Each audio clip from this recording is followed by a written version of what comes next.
Bonjour, dans la vidéo d'aujourd'hui, nous allons apprendre très rapidement d'ailleurs à utiliser la calculatrice pour calculer des puissances ou pour calculer des logarithmes.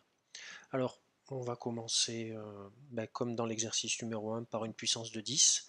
Très simplement, une puissance de 10, vous la trouvez ici. Voilà, vous suivez la souris. Alors elle est en bleu, ça veut dire qu'elle est commandée par la touche seconde. Donc seconde, et j'appuie sur cette touche, je vois que j'ai 10 puissance quelque chose. Et par exemple, si je veux calculer 10 puissance 0,5, eh bien je fais ceci, et j'ai le résultat qui apparaît directement. Je peux aussi être amené à calculer une puissance qui n'est pas une puissance de 10. Par exemple, je peux essayer de calculer 12 puissance 0,3. Dans ce cas-là, la puissance, c'est l'accent circonflexe qui est ici, donc puissance, et ensuite je peux mettre 0,3 ici, comme ceci, et j'ai la valeur qui apparaît. Je peux aussi, puisque je vous rappelle que dans votre cours, si vous l'avez lu, les puissances de x, sur les puissances de x, pardon, il n'y a pas de valeur interdite, donc je peux très bien avoir une puissance négative. Donc je reprends 12, par exemple, à la puissance moins 1,2, parce que ça peut aussi être une puissance décimale. Voilà, j'ai le résultat qui apparaît très rapidement. Passons maintenant au logarithme. Le logarithme est commandé par cette touche là, donc il n'y a rien de plus simple.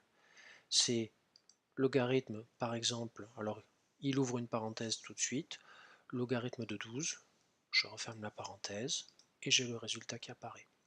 Alors j'ai oublié de vous dire, mais je pense que vous vous en êtes aperçu, du moins je l'espère, que tous les résultats des calculs de puissance seront des nombres positifs.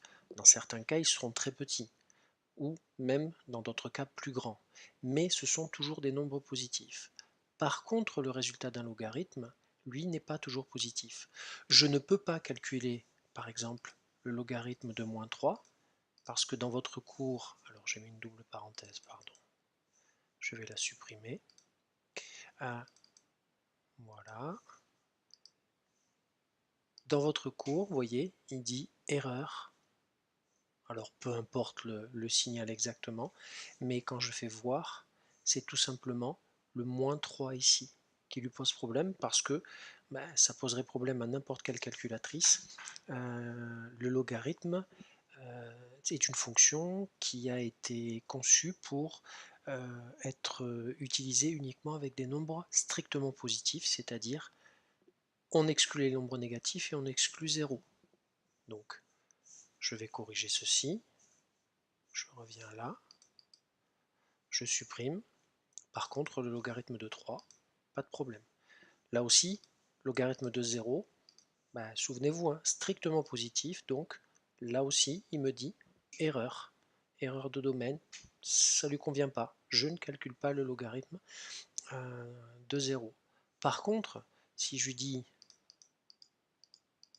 par exemple, un nombre très petit, très proche de 0, qui est 0,0000001, là par contre, il va me donner une valeur. Parce que ce n'est pas 0. Il ne prendra ni les nombres négatifs, ni 0. Voilà. Mais écoutez, je pense que je vous ai tout dit sur l'utilisation de la calculatrice. Donc un petit récapitulatif. Les puissances de 10 sont ici et commandées par la touche seconde. Les puissances des autres nombres seront commandées par l'accent circonflexe et le logarithme par cette touche. N'oubliez pas, les puissances n'ont aucune valeur interdite et le résultat d'une puissance est toujours positive. Et le logarithme, eh bien, on ne le calcule que pour les nombres strictement positifs. Et par contre, regardez, un logarithme de 0,5 est encore une fois un nombre négatif. C'est dans votre cours. Quand je calcule le logarithme d'un nombre qui est plus petit que 1, je me retrouve avec un résultat qui est négatif.